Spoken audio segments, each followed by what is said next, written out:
অধিকৃত ফিলিস্তিনি অঞ্চল পূর্ব জেরুজালেমের আল আকসা মসজিদ প্রাঙ্গণ ১৯৬৭ সালের আরব ইসরায়েল যুদ্ধের পর দখল হওয়া এই পবিত্র ভূমিতে আজ আবারও ইতিহাস যেন চোখের সামনে রক্তাক্ত হয়ে উঠছে। মসজিদের মিনার যখন ভোরের আলোয় জেগে ওঠে, ঠিক সেই মুহূর্তেই আল আকসা প্রাঙ্গণে দেখা যায় এক বিস্ময়কর ভয়ঙ্কর দৃশ্য।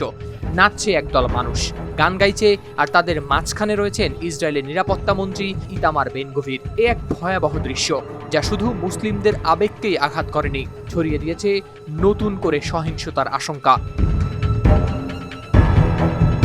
৩ আগস্ট রোববার অবৈধ বসতি স্থাপনকারীদের একটি বিশাল দলের নেতৃত্ব দেন বর্বর এই মন্ত্রী। কমপক্ষে ১,২৫১ জন অবৈধ বসতি স্থাপনকারী নিয়ে প্রবেশ করেন তিনি।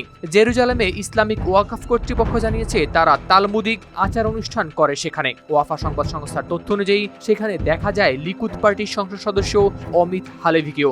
তবে বিষয়টা শুধু ধর্মীয় আনুষ্ঠানিকতা নয়, কারণ পুরো দলটির নেতৃত্বে ছিলেন স্বয়ং বেন গভির। তার উপস্থিতিতেই সেখানে গান, নৃত্য ও ধর্মীয় স্লোগানে মুখর হয়ে ওঠে প্রাঙ্গণ। জেরুজালেম গভর্নরেট একে সরাসরি পবিত্রতা লঙ্ঘন বলেই আখ্যা দিয়েছে। তারা বলছে এই ধরনের কর্মকাণ্ড ছিল ফিলিস্তিনিদের অধিকারের উপর পরিকল্পিত ও সুস্পষ্ট হস্তক্ষেপ। স্থানীয় সংবাদ মাধ্যমের মতে এই সময় মুসল্লিদের উপর চালানো হয়েছে হামলা, এমনকি আল আকসা রক্ষী ও সাংবাদিকরাও রেহাই পাননি।